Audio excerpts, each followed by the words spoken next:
Dans cette vidéo, nous allons parler de l'homme de Vitruve, une représentation réalisée par Léonard de Vinci. Très rapidement, et pour le situer dans l'importance gnostique, il faut bien imaginer qu'il aura traversé des siècles à travers l'architecture, à travers un tableau très réputé qui s'appelle Mona Lisa, donc, et qui se trouve d'ailleurs sous une grande pyramide au cœur de Paris. Si vous avez quelques connaissances gnostiques, vous comprendrez l'importance de ce personnage qui a travaillé en collaboration avec François Ier, notamment dans l'alchimie, le château de Chambord, avec des représentations hermétiques très importantes aussi à comprendre. Donc si vous n'avez pas encore fait des recherches de ce côté-là, vous pouvez le faire, vous n'allez sûrement pas perdre votre temps. Alors on va se concentrer donc sur ce croquis, avec...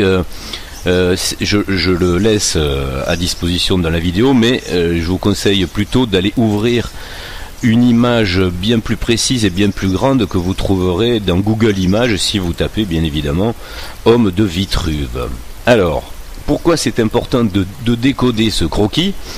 Ça me semble important de le faire parce que les explications officielles qu'on trouve sur internet, pour moi en tous les cas, sont un petit peu trop limitées. Elles ne permettent pas de faire le grand voyage gnostique qu'on peut retrouver à travers le croquis de Léonard de Vinci. On parle souvent de mesures, de proportions, ces fameuses proportions qui sont tant énoncées à travers pi, phi et tous les bâtiments.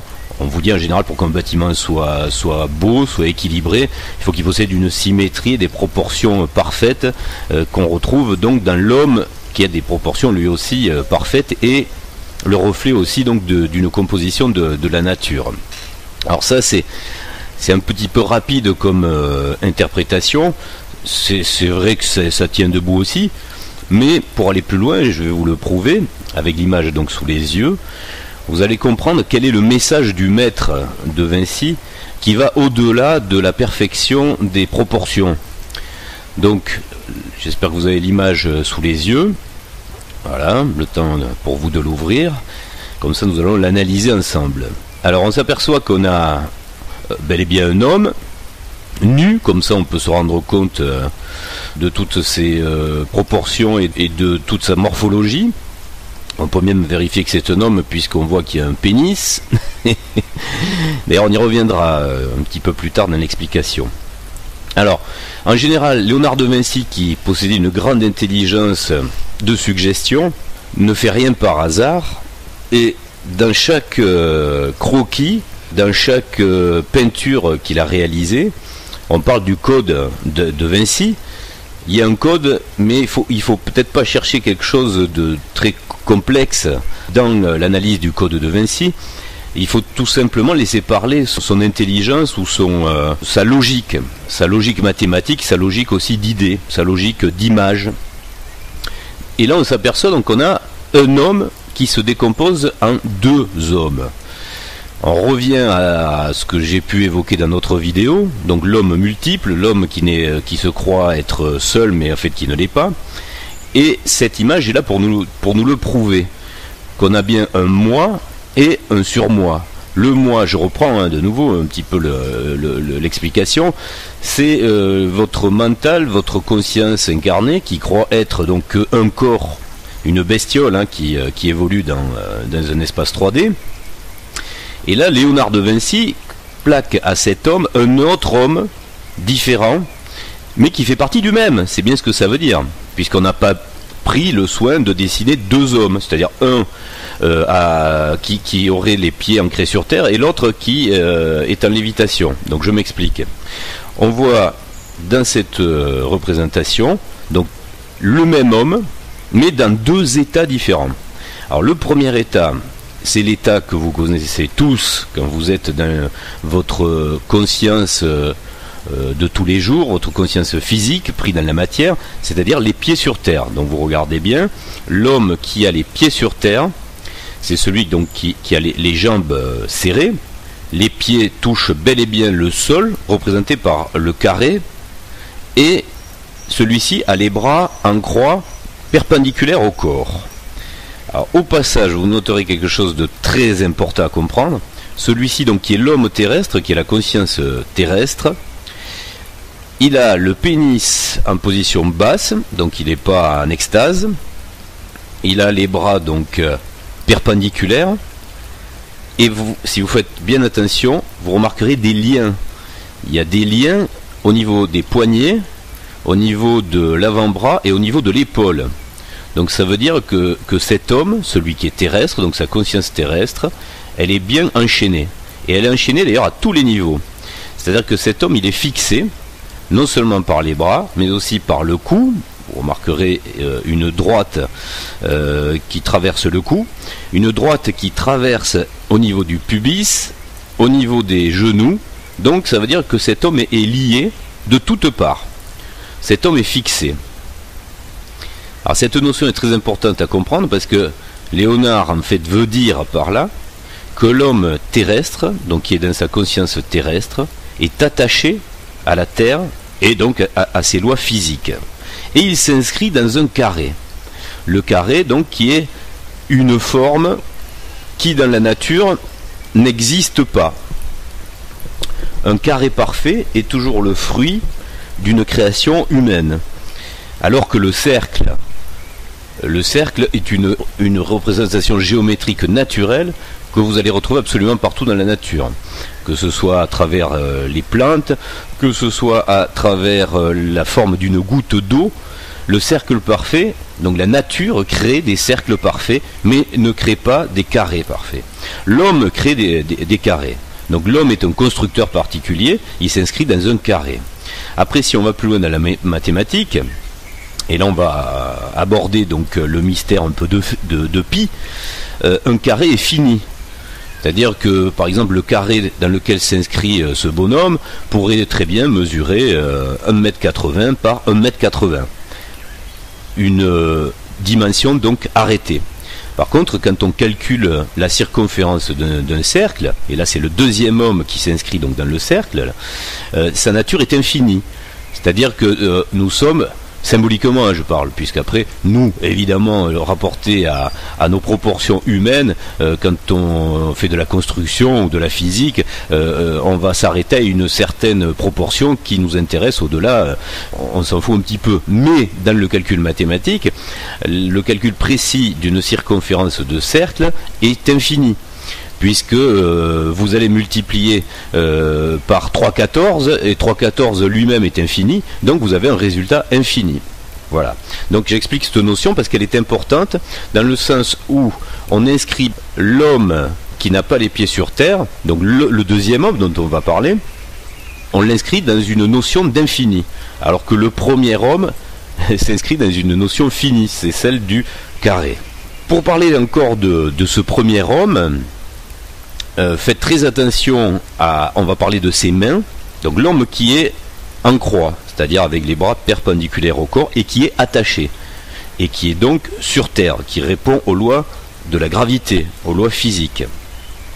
Si vous regardez bien ses mains, regardez bien la main droite, regardez bien la main gauche, vous apercevez que ses doigts ne sont pas liés, donc chaque doigt est libre.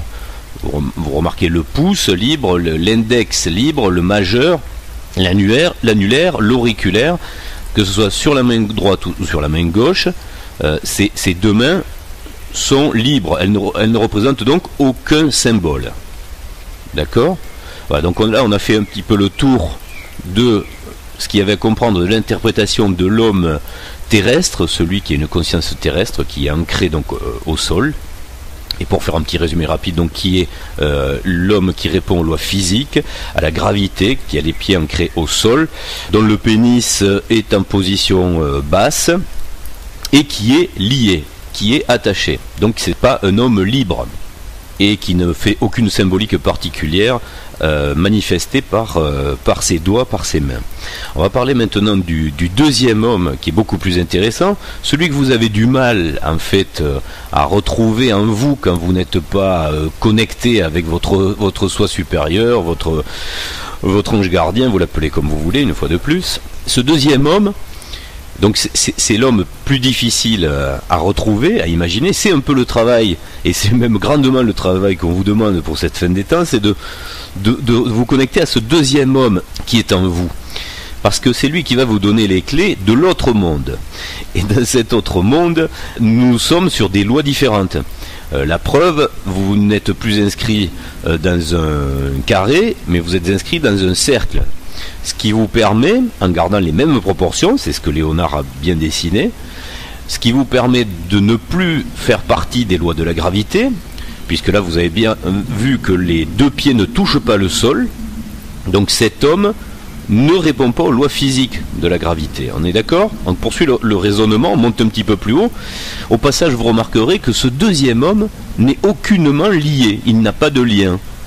Regardez les genoux, regardez au niveau du bassin, donc le trait s'arrête aux cuisses du premier homme ancré, mais elles ne vont pas sur le deuxième homme. Cette intelligence de compréhension de Léonard de Vinci, il faut bien voir que ce sont tous des éléments à interpréter. Il n'y en a pas 50 000, en plus c'est pas compliqué, tout est là, hein. Et il n'y a pas à chercher midi à 14 heures, c'est une logique d'interprétation. Vous montez plus haut, vous regardez les bras qui sont perpendiculaires sont liés, par contre les bras qui sont en position haute, là aussi une symbolique donc d'élévation, les bras en position haute ne sont pas liés, donc on a bel et bien affaire à un homme libre, ou en tous les cas libéré. On en était donc à monter un petit peu sur l'anatomie de cet homme libéré. Vous regarderez au passage que la partie supérieure, donc au niveau du pubis, dessine son pénis, cette fois-ci en érection. Alors vous faites, c'est un petit peu délicat de faire attention, mais vous avez le pénis qui est droit, donc on a une vue de face. Voilà, regardez bien, en fait il est en position horizontale. D'accord? Donc c'est un homme en extase. Donc la partie du deuxième homme, on nous indique qu'il est libre, qu'il ne répond plus aux lois physiques, aux lois de la gravité, et en plus il est en extase. Donc ça c'est un élément aussi très important à prendre en compte. Ça veut bien dire que pour atteindre certains états de conscience, il faut se rapprocher de ce qu'on pourrait appeler donc l'extase. Donc son point de gravité, pour bien montrer que c'est la même personne, ne change pas. Son point d'ancrage, donc qui est le nombril, son départ à la naissance, son départ à la vie, est toujours là, au même endroit. Donc ça ne bouge pas. On monte un petit peu plus haut. La tête est aussi la même, donc ça veut dire une fois de plus que c'est le même homme, puisque c'est le siège de la conscience. Et on va parler des bras. Alors ces bras, c'est intéressant puisque vous remarquerez que pour pouvoir coller à la logique de s'inscrire soit dans un carré, soit dans un cercle, le deuxième homme qui s'inscrit parfaitement dans un cercle, donc dans l'infini, a les mains en l'air. Et comme je vous le disais, donc on retrouve là la symbolique de l'homme qui s'extrait de la physique, de la troisième dimension classique qu'on connaît tous, puisque les pieds ne touchent pas terre, et ses bras sont en l'air. Donc c'est un homme plus léger, c'est un homme plus aérien. Et là, j'attire votre attention sur les mains. Les mains, comme je vous le faisais remarquer, du premier homme terrestre, avec une conscience terrestre ancrée dans les lois physiques, ne décrit aucune symbolique avec ses mains. Par contre, le deuxième homme spirituel, celui enlevé, celui en extase, celui donc qui est plus léger, qui s'affranchit des lois terrestres physiques, regardez bien sa main droite, et vous allez remarquer que l'index vient se coller au pouce.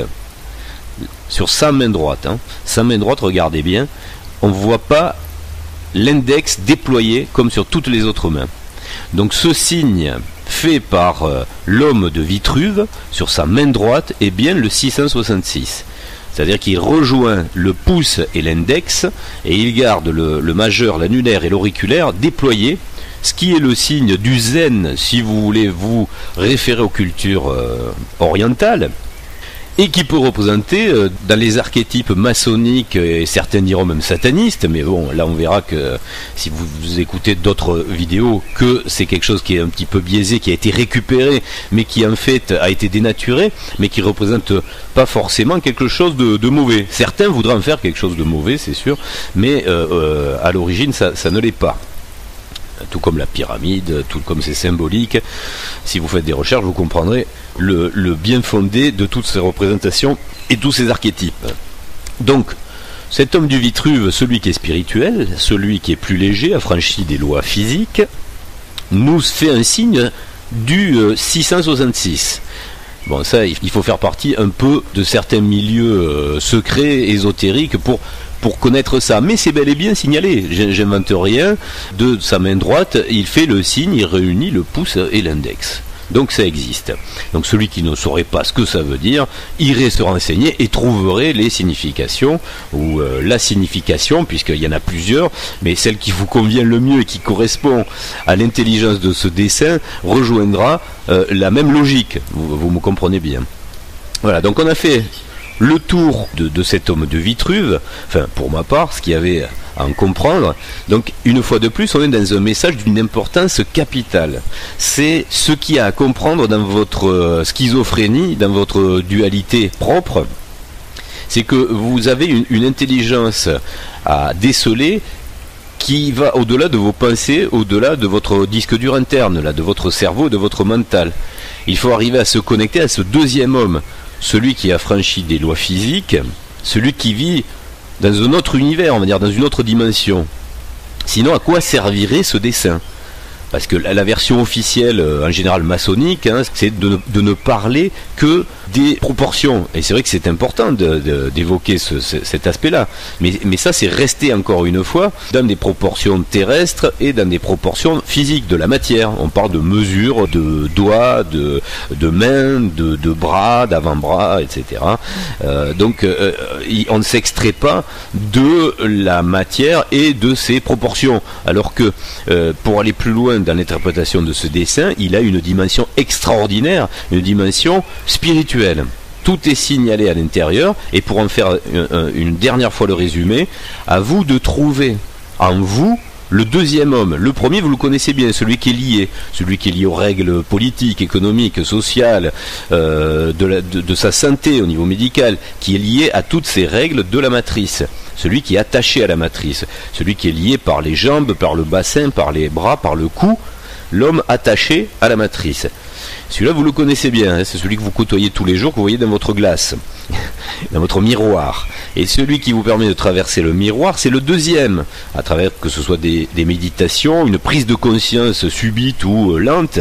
Dans tous les cas, c'est ce qu'il faut faire, c'est prendre cette prise de conscience. Qu'est-ce que vous allez faire ? Quel sera le projet de l'homme, le deuxième ? Celui qui est léger, celui qui s'affranchit des règles physiques, qui s'affranchit de la pesanteur, celui qui n'est pas lié, celui qui est en extase, on le voit à travers sexuellement, à travers son membre sexuel, mais quelle était la meilleure façon de le manifester ? On n'allait pas faire des traits différents sur le visage, sinon ça aurait été confus, ça aurait été impossible à déceler. Donc là, on se sert de la sexualité, qui est un des archétypes les plus puissants d'ailleurs de l'extase de l'homme à travers l'acte sexuel. Donc cet homme-là, qui est donc en extase, qui est libéré et qui, en plus, a les bras donc élevés et qui s'inscrit dans une forme infinie. Le 3-14. Voilà, donc vous voyez bien la différence entre les deux. Le problème, c'est que nous sommes tous les deux. Mais il faut prendre conscience de ce deuxième homme, celui qui vous permet donc de passer dans une autre dimension. Une fois de plus, donc un dessin, un croquis, qui nous permet d'appuyer cette théorie qu'il faut comprendre dans la fin des temps. Vous n'êtes pas que l'homme au sol.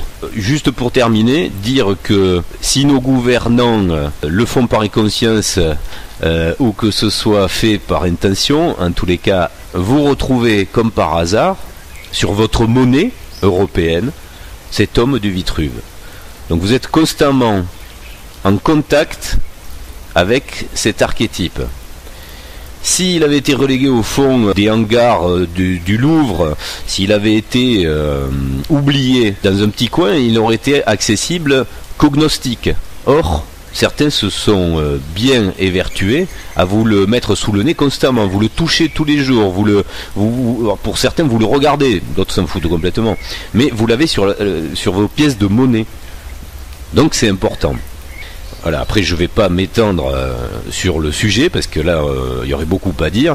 Pourquoi on vous a laissé certains archétypes dans votre vie de tous les jours? Alors certains vont déclencher des réflexions dessus, d'autres ne déclencheront jamais, c'est normal, chacun est à son niveau de conscience. Mais bon, on n'a pas dessiné sur les pièces de monnaie par exemple une glace à la fraise. On a voulu choisir des éléments importants et chaque élément est là pour vous faire comprendre des idées, des idéologies même. Voilà, vous en faites ce que vous en voulez.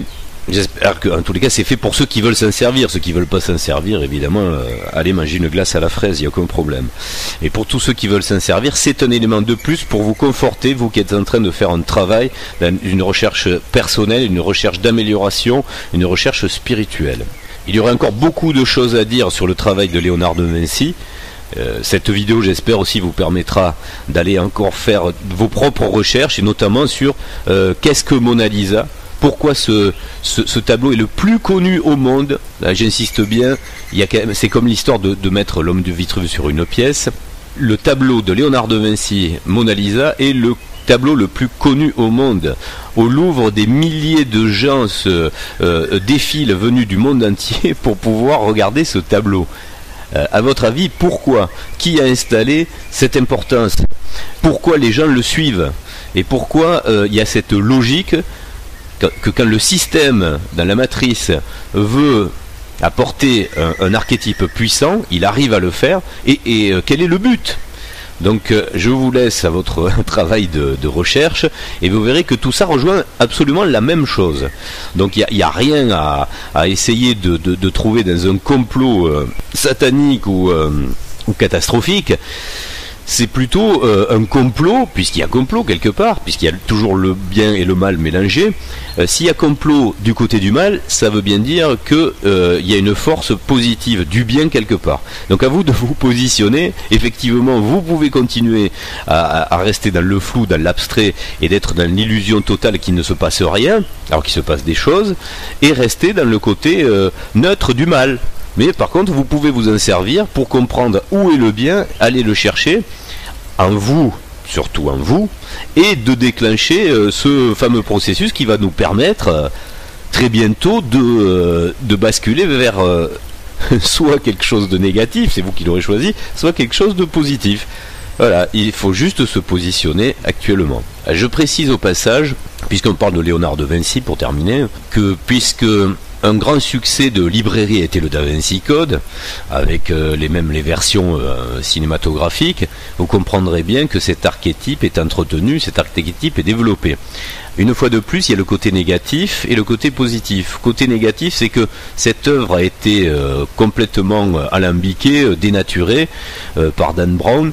On en a fait un succès commercial, mais au final, un pot de miel attirant les mouches comme les beaux papillons ou les belles petites abeilles, cette œuvre qui au final aurait pu desservir la cause spirituelle, une fois de plus, vient donner un élément de compréhension à tous ceux qui voudraient faire le chemin spirituel de compréhension. Donc c'est à chaque fois le même principe, hein. C'est-à-dire que vous avez des éléments, soit vous allez prendre le côté négatif, soit vous allez prendre le côté positif. Alors on pourrait faire une explication énorme sur cette œuvre qui est le Da Vinci Code et qui reprend tous les éléments importants qui étaient donnés par Léonard de Vinci et par le prieuré de Sion et toutes ces constructions intellectuelles qui se sont greffées dessus. Mais si vous avez le cœur ou l'intelligence sensible d'aller vous pencher là-dedans, vous comprendrez qu'est-ce qui est vrai, qu'est-ce qui est faux, et qu'est-ce qui vous permet de déceler qu'est-ce qui est sale dans la matrice, et qu'est-ce qui vous est important à vous de saisir pour évoluer dans le côté positif spirituel qui est le vôtre. Voilà, à chaque fois, on vous mâche pas le travail, on vous donne quelque chose de brut, en gros, et c'est à vous, à travers votre propre chemin de compréhension, votre propre chemin aussi spirituel, d'avoir à vous servir de ces choses-là. Donc chacun en fait ce qu'il veut, mais chacun progresse vers un but, vers un projet, vers une idée. Donc à chacun de poursuivre son chemin sur sa propre idée et sur son propre projet. À bientôt.